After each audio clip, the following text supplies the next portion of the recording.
Nous vous saluons, bien-aimés dans le Seigneur, nous vous saluons dans le précieux nom de Jésus-Christ de Nazareth. Que le Très-Haut vous bénisse. Nous sommes en train de continuer notre enseignement sur ce qui concerne le fondement de la vie spirituelle dans le christianisme. En accord avec Psaume chapitre 11, le verset 3, nous ne cesserons jamais de le répéter.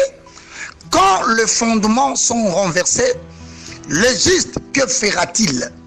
Nous entendons par fondement le fait justificatif de l'architecture d'une croyance. Par fondement, nous entendons le point de départ d'un système. Voilà pourquoi, en complément avec Psaume chapitre 82, le verset 5 au verset 7, je paraphrase: il n'y a plus de savoir, il n'y a pas d'intelligence. Tous les fondements de l'Éternel sont ébranlés. Le peuple vit dans les ténèbres. J'avais dit que vous êtes des dieux.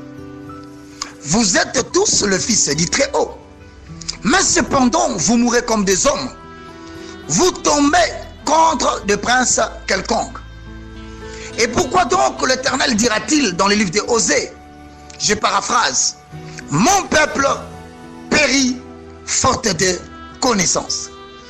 Nous allons essayer, à travers cet enseignement, cette année, de résoudre le fameux problème ultime de la faiblesse de l'Église, à savoir la connaissance. Très chers bien-aimés dans le Seigneur, dans les jours qui viennent, nous recommençons le fondement de la vie spirituelle dans le christianisme. Alors nous rappelons à tous les élus de Dieu que la connaissance de l'Éternel élève jusqu'à la royauté.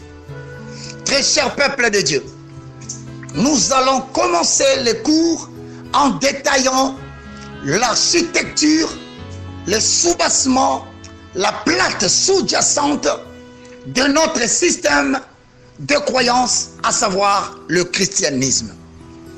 En comprenant le fondement de la vie spirituelle dans le christianisme, vous percevrez et vous comprendrez, vous aurez la perception objective que le christianisme n'est pas une religion.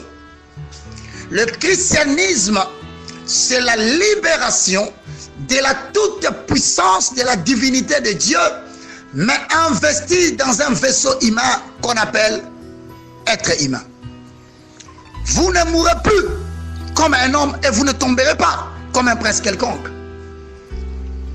Au travers de la compréhension des fondements de la vie spirituelle dans le christianisme, vous percevrez l'erreur glissée depuis des siècles, à savoir le renversement des valeurs spirituelles. À travers cet enseignement que vous allez suivre dans les jours à venir, nous allons restaurer les valeurs spirituelles qui sont inversées. Voilà pourquoi Psaume 11 dira 3, que fera le juste? C'est vrai, vous avez reçu Jésus comme votre Seigneur et Sauveur. Vous avez connu la régénération, bien-aimés. D'autres diront, vous avez connu la rédemption. Et bien plus, la nouvelle naissance. Tout cela va tout simplement être paraphrasé par Romains chapitre 10, verset 9, et aussi par Jean 19, qui déclare: si tu confesses de ta bouche le Seigneur, si tu crois dans ton cœur que Dieu l'a ressuscité d'entre les morts, tu seras sauvé. Donc en recevant Jésus, 3 dimensions de ta vie reçoivent un impact. En accord avec 1 Thessaloniciens, le chapitre 5, le verset 23, je paraphrase: que le Dieu de paix vous sanctifie lui-même tout entier, l'esprit, le corps et l'âme, afin qu'il le garde irréprochable jusqu'au jour de son avènement. Vous comprenez donc, chaque matin lorsque vous vous levez, vous êtes composé de 3 personnes comprenant 2 natures. Au sujet de 3 personnes, nous avons en vous l'homme-esprit, demeure du Saint-Esprit, car le Saint-Esprit étant immatériel, il ne peut pas habiter dans un corps qui n'est pas de même espèce que lui. Ah donc, La nouvelle naissance, ce n'est pas le fait de naître biologiquement, mais c'est le fait que ton esprit vient de naître dans le royaume de l'Esprit de Dieu et on vous appelle enfant de Dieu. Vous avez deuxièmement l'homme-âme qui est le siège des sentiments, le siège de l'intelligence et le siège de la volonté. Vous avez troisièmement l'homme-corps avec toutes ces facultés qu'on appelle les 5 facultés: la vue, l'odorat, le parler, le toucher, et vous n'oublierez pas, lui, l'entendre. Mais cependant, parmi les 3 hommes, à travers le cours sur le fondement de la vie spirituelle dans le christianisme, nous allons analyser l'être humain. Vous comprendrez, nous parlerons quelle technique Dieu a-t-il utilisée pour créer l'être humain. Quelle est la sphère d'influence de chaque être en moi? Nous parlerons de la suprématie des natures. Il est vrai que l'homme est composé de 3 hommes comprenant des natures, mais quelle est la personne qualifiée pour le service divin qui fait l'objet des centres des intérêts, des promesses et des plans de Dieu? Alors vous comprendrez que dans la Bible, toutes les promesses de Dieu ne concernent pas l'âme, ne concernent pas le corps, mais toutes les promesses de Dieu. Selon Jérémie chapitre 29, le verset 11, et le plan que Dieu a conçu pour toi, cela concerne bien sûr l'envoyé de Dieu en toi, le ministre serviteur, qui est l'homme, esprit, il est immatériel. Au travers de ce cours, vous allez comprendre que le principe qui dit l'homme est composé de 3 personnes comprenant des natures, au travers de des natures, nous vous enseignerons à restaurer les valeurs spirituelles qui est inversées, à savoir la compréhension et la connaissance de la personne qualifiée pour le service divin.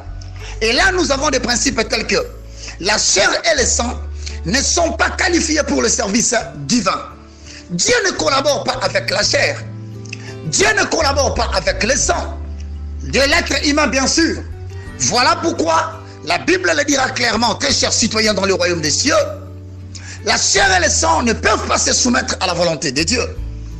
Au travers les cours sur le fondement de la vie spirituelle dans le christianisme, vous comprendrez, mes très chers bien-aimés dans le Seigneur, très chers concitoyens du royaume, en accord avec Jean chapitre 1, le verset 12 à 13, je paraphrase. À tous ceux qui l'ont reçu, à tous ceux qui croient en son nom, la parole de l'Éternel leur a donné le pouvoir de devenir enfants de Dieu, lesquels sont nés ni de la volonté de la chair, ni de la volonté du sang, ni de la volonté de l'homme, mais de la volonté de Dieu. Alors vous remarquerez, avant que vous ne receviez Jésus-Christ comme votre Seigneur et Sauveur, car on n'est pas chrétien, mais on le devient, vous verrez et vous comprendrez, 1 minute avant de recevoir Jésus comme ton Seigneur et ton Sauveur, tu étais 2 points.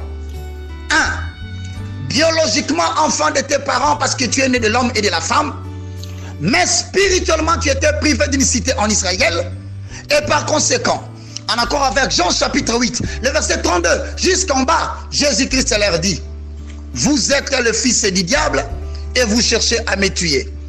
Que cela ne te scandalise pas, car le plus grand transfert que le monde ait connu, n'est pas celui de Messi, n'est pas celui de Cristiano Ronaldo, ou de qui sais-je encore. Le plus grand transfert qui a été fait par ton entraîneur, par ton coach, par ton père, je cite, Jésus-Christ de Nazareth, et le plus grand transfert, c'est de t'avoir racheté de l'emprise du monde des ténèbres pour te transférer dans le royaume des lumières de l'Éternel. Et pour ce transfert, on n'a pas eu besoin de sang de l'homme, ni de la monnaie fiduciaire ou scripturale, mais d'un Dieu qui a pris la forme charnelle afin de payer le prix de ton transfert. Hosanna, fondement de la vie spirituelle dans le christianisme. Mais le jour où tu reçois Jésus, 1 minute après avoir reçu Jésus, comme ton Seigneur et ton Sauveur, tu es devenu 2 points. Tu es resté biologiquement enfant de tes parents, mais sans impact de sang, de la chair et de la volonté de l'homme sur ce qui concerne la nouvelle vie que tu viens d'entamer. Et donc, la chair, qui veut dire Les membres de ta famille, ils n'ont pas de pouvoir sur toi. Les membres de la communauté dans laquelle tu évolues, ils n'ont pas de pouvoir sur toi, car la société est établie en fonction des valeurs spirituelles et des valeurs physiques. Tout être humain que tu rencontres, voilà pourquoi Jésus, prenant le courage du royaume, il avait décidé de ne plus parler jusqu'à ce que le Fils de l'homme soit glorifié. Cependant, il ne se répand pas de ce qu'il a dit. Devant le propos de Pilate, Pilate lui dit, je te pose des questions dont tu ne me réponds pas. Ne sais-tu pas que j'ai le pouvoir de te faire mourir et de te laisser en vie? Là-dessus, le maître Shilo d'Israël, le prince de paix, le roi de Salem, la potasse de Foulon, les narcisses de Saron, a oublié sa promesse de ne plus parler. Il dit, tu n'as aucun pouvoir sur moi si ce n'est le pouvoir de mon Père qui t'a donné. Et donc, bien aimé dans les Seigneurs, en recevant Jésus, aucune autorité, tant politique, quelque chose politique ou spirituel, n'a de l'autorité sur toi. Car tu viens de recevoir la puissance qui transcende toute autre puissance. Et ce jour-là, une minute après avoir reçu Jésus comme Seigneur et Sauveur, tu restes biologiquement enfant de tes parents, mais sans impact et inconvénient des sang et de la chair, mais tu deviens spirituellement enfant de Dieu. Voilà pourquoi, avec moi tu répètes, je suis un esprit ayant une âme qui habite dans un corps. Mais je ne peux pas mener ma vie spirituelle par rapport au don, à l'appel, au ministère, pour suite à une vision qu'il m'a donnée, selon les limites de la chair et le sang. Parce que la chair et le sang ne sont pas qualifiés pour le service divin. Tu comprendras au travers de ces cours que la vie spirituelle dans le christianisme est régie et repose sur 4 fondements que je paraphrase. Primo, la découverte de ce que l'on est par rapport à Dieu. Secondo, la découverte de ce que l'on a. Tertio, la pensée élevée à la hauteur de Jésus-Christ. Quartio, bien-aimé dans le Seigneur, enfin, la maîtrise du facteur temps. Ce qui fera l'objet des enseignements qui vont éclater la gloire de Dieu, qui attireront les nations à venir vers toi, qui appellera à l'existence la matérialisation des plans pour lesquels tu as été introduit dans les temps, qui donnera la vie à tout ce qui était mort en toi et qui te consolera de l'intérieur. Ton cœur se dilatera et ton cœur bondira et tu comprendras que l'Éternel, il a raison quand il dit, tel le ciel est séparé de la terre, telles mes pensées sont séparées de vos pensées. Soyez le bienvenu dans cette école de fondement spirituel dans la vie du christianisme. Enseignement dispensé par le moindre de tous, l'évangéliste Roger Bakar. Que Dieu vous bénisse.